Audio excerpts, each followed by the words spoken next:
YouTube channel के आज इस वीडियो में हम पढ़ेंगे सत्र 2023 के लिए हाई स्कूल का जो प्रश्न पत्र हिंदी मॉडल पेपर जिसे बोर्ड ने जारी किया और बताया कि बिल्कुल सेम इसी तरह के क्वेश्चन पेपर आपके बोर्ड एग्जाम में आएंगे और इससे ही रिलेटेड आपको क्वेश्चन बोर्ड एग्जाम में पूछे जाएंगे। अगर आप इस प्रश्न पत्र को तैयार कर लेते तो 101% आपके बोर्ड एग्जाम में ये पूछा जाएगा, ठीक है। और आपको एक आइडिया भी लग जाएगी कि बोर्ड एग्जाम में कैसे क्वेश्चन आते हैं, किस तरह के क्वेश्चन आते हैं और एक क्वेश्चन पे कितना समय देना है। तो आप यहाँ पे देख सकते हो गाइस कि आपका जो पेपर होता है वो पूर्णांक 70 का होता है और आपको जो समय मिलता है वो 3 घंटे 15 मिनट का समय दिया जाता है, जिसमें से कि 3 घंटे प्रश्न पत्र को सॉल्व करने के लिए और 15 मिनट प्रश्न पत्र को पढ़ने के लिए दिया जाता है, ठीक है। इसके बाद नोट यहाँ पे देख सकते हो कि आप स्पष्ट लिख दिया गया है कि प्रारंभ के 15 मिनट परीक्षार्थियों को प्रश्न पत्र पढ़ने के लिए निर्धारित कर दिया गया है। इसके बाद यहाँ पे हम नेक्स्ट देख सकते हैं गाइस,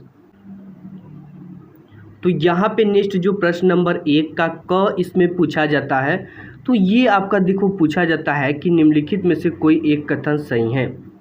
आपको क्या करना है, उसे पहचान कर लिखना है जो कि 1 नंबर आपको मिलता है। तो गाइस यहाँ पे 1 नंबर आपको मिलेगा, आपको इसमें से जो सही ऑप्शन है उसको लिखना है, ठीक है। यहाँ पे जो पहला वो दे रखा है कि सरस्वती पत्रिका की संपादक महादेवी वर्मा जी है, जो कि गलत है, ठीक है। इसका जो संपादक थे वो दूसरे कोई थे। इसके बाद नेक्स्ट दे रखा क्या भूलूं क्या याद करूं हरिवंश राय बच्चन की आत्मकथा है, ये तो बिल्कुल करेक्ट है, ठीक है। इसके बाद रामविलास शर्मा कवि के रूप में प्रसिद्ध है, ये गलत है। और मैला आंचल कहानी विधा की रचना है, ये गलत है, ठीक है। तो इसका जो दूसरा आंसर है वो क्या है, क्या भूलूं क्या याद करूं हरिवंश राय बच्चन की आत्मकथा है। इसके बाद गाइस नेक्स्ट जो आपको देखने को मिलता है पहले का ख, ठीक है। पहले का ख आपको देखो इसमें क्या दे रखा है, रस मीमांसा किसकी आलोचना कृति है, तो दे रखा है रामचंद्र शुक्ल, महावीर प्रसाद द्विवेदी, रांघे राघव और केदारनाथ सिंह। तो जो रस मीमांसा है इस किसकी आलोचना है, ये रामचंद्र शुक्ल जी का आलोचना है, ठीक है। इस किसका है, रामचंद्र जी शुक्ल का। तो इसमें पहला ऑप्शन जो है वो क्या हो जाएगा, एक्यूरेट यानी करेक्ट हो जाएगा। नेक्स्ट आपको देखने को मिलता है ग नंबर, ठीक है। तो ये दे रखा है निम्नलिखित में से किसी एक रचना के लेखक का नाम लिखिए। यहाँ पे अथाह सागर दे रखा है, अर्धनारीश्वर दे रखा है, मेरी असफलताएं लहरों के राजहंस, ठीक है। किसी एक लेखक का नाम लिखना है, तो लहरों के राजहंस का नाम आप जानते कि ये है मोहन राकेश, ठीक है। तो आप इनको लिख सकते हो, इसमें से जो भी आपको तैयार हो उसको आप लिख सकते हो, ठीक है। इसके बाद नेक्स्ट है घ नंबर, हम देख लेते हैं। तो घ नंबर में आप देख सकते हो कि क्या बोल रखे, गेहूं और गुलाब किसकी रचना है। यहाँ पे दे रखा है रामवृक्ष बेनीपुरी, महादेवी वर्मा, रामविलास शर्मा और प्रेमचंद। तो गेहूं और गुलाब वो है रामवृक्ष बेनीपुरी की रचना है, ठीक है गाइस। तो यहाँ पे हमारा कंप्लीट हो गया। इसके बाद नेक्स्ट देख लेते हैं अंगा नंबर। तो यहाँ पे अंगा नंबर जो है वो यहाँ पे देख सकते हो आप कि त्याग पत्र किस विधा की रचना है। देखो जो त्याग पत्र था वो एक तरह का क्या था, उपन्यास था, ठीक है। यहाँ पे दे रखा उपन्यास कहानी नाटक एकांकित, ये एक तरह का क्या था, उपन्यास था। इसके बाद प्रश्न नंबर 2 आपको देखने को मिल जाता है। तो प्रश्न नंबर 2 देख सकते हो कि 2 नंबर में आपसे पूछा जाएगा, ठीक है। प्रश्न नंबर 2 कितने में नंबर में पूछा जाएगा, 2 नंबर में। जहाँ पे क्या है कि रीति मुक्त धारा की किन्हीं 2 कवियों का नाम लिखिए, ठीक है, जिसके लिए 2 नंबर आपको प्रोवाइड किया जाएगा। और इसके बाद छायावाद की 2 प्रवृत्तियों का उल्लेख करना और उत्तरायण कृति के रचनाकार का नाम लिखना, जो कि 1 नंबर आपको प्रोवाइड कराता है। यानी कि जो प्रश्न नंबर 2 है टोटल का टोटल आपको यहाँ पे 5 नंबर प्रोवाइड कराता है, ठीक है। यहाँ पे 2 2 और 1 5 नंबर प्रोवाइड कराता है। इसके बाद इन सब चीज़ों का जो आपको आंसर मिलेगा वो हमारे चैनल पे मिल जाएगा, जो कि मैं बिल्कुल सॉल्यूशन इसका बता चुका हूँ। इसके बाद प्रश्न नंबर 3 का उत्तर भी आपको देखने को मिल जाता है, ठीक है। प्रश्न नंबर 3 आपको देखो इसमें क्या पूछता है, देख सकते हो आप। प्रश्न नंबर 3 पूछ रखा है कि प्रश्न नंबर निम्नलिखित गद्यांशों में से किसी एक के नीचे दिए गए प्रश्नों का उत्तर दीजिए। यानी कि टोटल आप देख सकते हो कि यहाँ पर आपके लिए कितने नंबर अवेलेबल है। तो यहाँ पे 2 2 4 2 6, ठीक है। 3 क्वेश्चन पूछे जाएंगे जो कि आपको इसी को गद्यांश को पढ़कर, ठीक है, आंसर देना होता है। जहाँ से आप देख सकते हो कि पहला क्वेश्चन इस तरह से है कि उपयुक्त गद्यांश का संदर्भ लिखिए। यानी ये जो गद्यांश इसका क्या लिखना है, आपको संदर्भ लिखना है।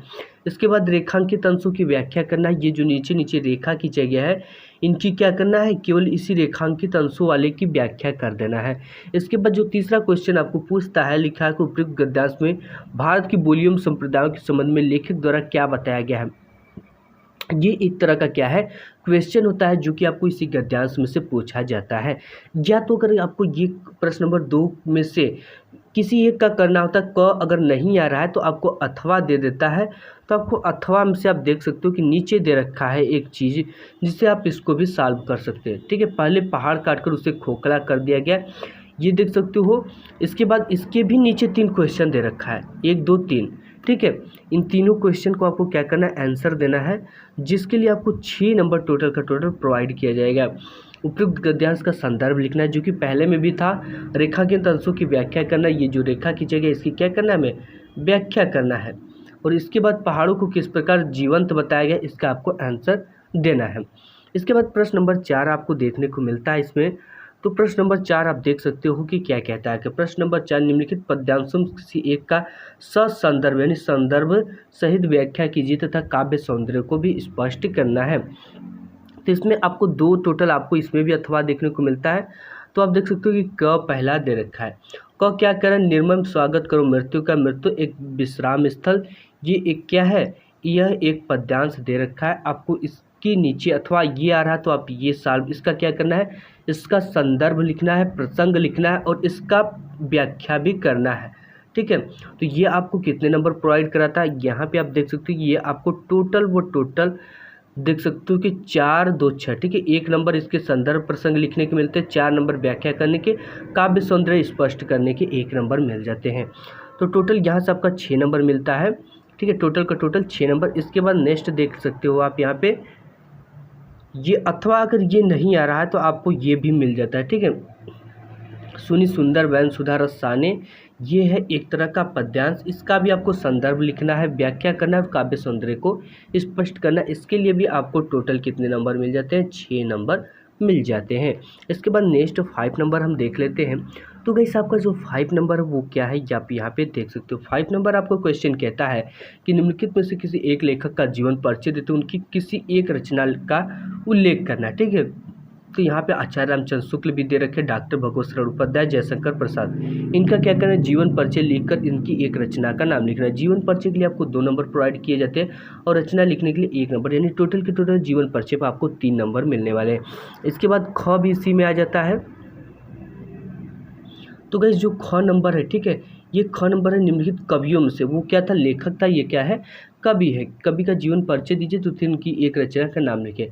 इसमें दे रखे मैथिली शरण गुप्त, महादेवी वर्मा, सूरदास, जो कि 2 नंबर जीवन परिचय लिखने के लिए और 1 नंबर जो है इनकी एक रचना लिखने के लिए प्रोवाइड किए जाते हैं आपको। इसके बाद प्रश्न नंबर 6 भी आपको देखने को मिल जाते हैं। प्रश्न नंबर 6 में आप देख सकते हो कि क्या कह रहा है, यह निम्नलिखित में से किसी एक का सशस्त्र हिंदी अनुवाद कीजिए। ये आपका संस्कृत में आ जाता है, किसी एक का आपको करना था। ठीक है, मानव जीवन से ये आपको क्या मिल जाता है, एक तरह का पद्यांश मिलता है। ठीक है, सॉरी गद्यांश मिल जाता है और ये एक तरह का पद्यांश मिलता है। मानव हित्वा प्रियो भवति, क्रोधम हित्वा न सोचति, काम हित्वार्थवान भवति, लोभम हित्वा सुखी भवेत्। या तो आप इसका क्या करना है, इसका आप संदर्भ सहित हिंदी में अनुवाद करिए या इसका करिए। ठीक है, आपको ये गद्यांश मिलता है और पद्यांश भी मिलता है। इसके लिए टोटल आपको 4 नंबर प्रोवाइड किए जाते हैं। ठीक है, 1 नंबर संदर्भ लिखने का और 3 नंबर आपको जिसका हिंदी अनुवाद करने का। ठीक है, क्वेश्चन नंबर 7 अब देख लेते हैं इसकी 7। तो आपको गाइस क्वेश्चन नंबर जो 7 है वो क्या कहता है कि अपनी पाठ्य पुस्तक से कंठस्थ किया गया कोई एक श्लोक लिखिए जो कि इस प्रश्न पत्र में ना आया हो। तो आपको टोटल 2 श्लोक तैयार करने, एक तो आपकी प्रश्न पत्र में आ जाएगा लेकिन एक नहीं आएगा, तो उसी को आपको लिखना है। ठीक है, इसके बाद ख नंबर आ जाता है, निम्नलिखित प्रश्नों में किसी 2 प्रश्नों का उत्तर संस्कृत में लिखिए। पिता कस्मात् उच्चरम अस्ति, गृहे सत्तः मित्रम किमस्ति, लाभेन किम वर्धतम, दुर्मुख कासित ग्रामीण क उपहासत। ठीक है, टोटल 5 क्वेश्चन दिए हैं जिसमें से आपको 2 प्रश्नों को केवल अटेम्प्ट करना है, जिसके लिए आपको 2 नंबर प्रोवाइड किए जाएंगे। वैसे इसके बाद नेक्स्ट जो 8 नंबर है उसको हम देख लेते हैं। तो 8 नंबर आपका क्या कहता है, यहाँ पे आप देख सकते हो, करूण अथवा हास्य रस की स्थायी भाव और परिभाषा आपको बताना है। उपमा अथवा रूपक अलंकार की परिभाषा देते हुए उदाहरण बताइए। सोरठा अथवा रोला छंद की परिभाषा देते हुए उदाहरण बताइए। ठीक है, यहाँ पे 2 चीज़ दे दिया, करूण भी दे रखा है और हास्य भी दे रखा है। इन दोनों के लिए 2 नंबर प्रोवाइड किए जाते हैं, तीनों के लिए, यानी क ख ग ग मिलाकर आपको 2 नंबर प्रोवाइड किए जाए तो टोटल के टोटल 6 मार्क्स आपको प्रश्न नंबर 8 से मिल जाते हैं। इसके बाद ये चीज़ें आपको तैयार कर लेना है। ठीक है, इसके बाद नेक्स्ट जो मिलता है आपको प्रश्न नंबर 9 का उत्तर। प्रश्न नंबर 9 क्या है, निम्नलिखित उपसर्गों से किन्हीं 3 की मेल से एक एक शब्द बनाइए। उपसर्ग मतलब जो आगे लगते हैं, ठीक है।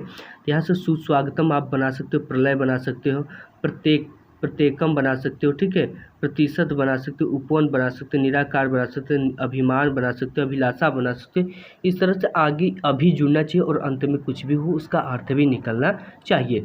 इसी तरह से आपको जो ख भी मिल जाता है देखने को। तो देखो गाइस, यहाँ पे ख जो है वो क्या कहता है, निम्नलिखित में से किन्हीं 2 प्रत्ययों के प्रयोग से एक एक शब्द बनाइए। तो ये चीज़ें लास्ट में आना चाहिए, ठीक है। पहनावा, बड़कपन, लड़कपन, छटकपन, ठीक है, ये पन अंतिम में आना चाहिए। इक क्या है, ई क्या है, चढ़ाई, मढ़ाई, पिटाई, गड़ाई, इस तरह से आपको लास्ट में आना चाहिए। 2 ठो हम बता दे रहे हैं, ये इसके लिए भी टोटल आपको 2 नंबर प्रोवाइड किए जाएंगे। इसके बाद नेक्स्ट जो है ग का आंसर है। ग का आप देख सकते हो कि यहाँ पे ग जो है निम्नलिखित किसी 2 का समास विग्रह कीजिए तथा समास का नाम लिखिए। राधा कृष्ण, राधा और कृष्ण, सप्तधान्य, सात धान्य, चौराहा, 4 राहों का समूह, द्विगु समास, ठीक है। इसके बाद उत्थन पतन भी है यहाँ पे, उत्थन और पतन यहाँ पे और का लगा देना है सिंबल, ठीक है। यहाँ पे उत्थान और पतान। इसके बाद आपको घ भी देखने को मिलता है। घ में आपको बोलता है निम्नलिखित में से किसी 2 शब्दों का तत्सम रूप लिखे। तत्सम का मतलब ये क्या है, एक बिगड़ा हुआ रूप है संस्कृत का। इसका संस्कृत है, घर का लिए हो जाएगा गृह, मानुष का हो जाएगा मनुष्य, गांव का हो जाएगा आपका ग्राम और चांद का हो जाएगा चंद्र, ठीक है। इसके बाद अंगा आप देख सकते हो कि अंगा में क्या बोल रहा है। अंगम गाइस बोलता है कि किन्हीं 2 शब्दों के 2 पर्यायवाची, ईश्वर ई सालक, परमात्मा प्रभु, कमल सरोज पंकज जलज अम्बुज। और फूल का है तो आप जानते हो कुसुम होता है, पुष्प होता है, और जंगल का तो आप जानते हो कि उपवन होता है, और इस तरह से और भी होते हैं, ठीक है। इसमें से किसी 2 के आपको पर्यायवाची शब्द लिखना, जिसके लिए टोटल 2 नंबर आपको प्रोवाइड किए जाते हैं यहाँ पे, ठीक है। तो इसके लिए आपको कितने नंबर प्रोवाइड किए जा रहे हैं, 2 नंबर प्रोवाइड किए जाते हैं। इसके बाद प्रश्न नंबर 10 में क ख ग घ दे देता है। 10 में से किन्हीं 2 का संधि विच्छेद कीजिए और संधि का नाम लिखिए। प्रत्युत्तरम, स्वागतम इत्यादि लाकृति, ठीक है, इनका क्या करना है, संधि विच्छेद करना और संधि का नाम भी लिखना है। इसके बाद नेक्स्ट ख का भी आंसर आ जाता है। आपको ख में देखने को मिलता है निम्नलिखित चतुर्थी विभक्ति में द्विवचन का रूप लिखे। मधु अथवा नदी, फल अथवा मति, इन सभी को आपको तैयार कर लेना, इससे बाहर कोई भी आपको नहीं पूछेंगे। इसके बाद ग देता है, इसमें प्रोवाइड कराता है। तो आप यहाँ से ग भी देख सकते हैं, निम्नलिखित शब्दों में किसी एक का धातु लकार पुरुष तथा वचन का उल्लेख कीजिए। अहसम पठाव हसिष्यतः, इसका क्या करना है, आपको लकार लिखना, पुरुष लिखना और वचन भी क्या उल्लेख कर देना। इसके बाद इसमें घ भी देखने को आपको मिलता है। तो गाइस यहाँ पे आप घ देख सकते हो। निम्नलिखित किसी 2 वाक्यों का संस्कृत में अनुवाद कीजिए। प्रयाग गंगा तट पर स्थित है, तुम दोनों क्या करते हो, विद्या विनय से बढ़ती है, गंगा भारत की पवित्र नदी है, हमें माता पिता की सेवा करनी चाहिए। इसके बाद यहाँ पे प्रश्न नंबर 11 है। प्रश्न नंबर 11, निम्नलिखित विषयों में किसी एक विषय पर निबंध लिखिए। स्वास्थ्य और शिक्षा, पर्यावरण प्रदूषण, वन महोत्सव, साहित्य और समाज। इसके बाद प्रश्न नंबर 12 जो कि लास्ट आपके क्वेश्चन पेपर में पूछा जाता है, जो कि अपने पठित, ठीक है, अपठित होता है, पठित खंड काव्य के आधार पर निम्नलिखित प्रश्नों से एक का उत्तर लिखिए। मुक्ति दूत खंड काव्य के आधार पर गांधी जी के चरित्र विशेषताएं लिखिए। ये सब चीज़ें देता है, ये अपने अपने डिस्ट्रिक्ट की अलग अलग चीज़ें होती है, ठीक है। आप अपने डिस्ट्रिक्ट वाइज इसको तैयार कर सकते हो, जिसके लिए आपको टोटल का टोटल 3 नंबर प्रोवाइड किया जाता है। तो गाइस आज की वीडियो में बस इतना ही, मिलूंगा एक नेक्स्ट वीडियो में, तब तक के लिए धन्यवाद।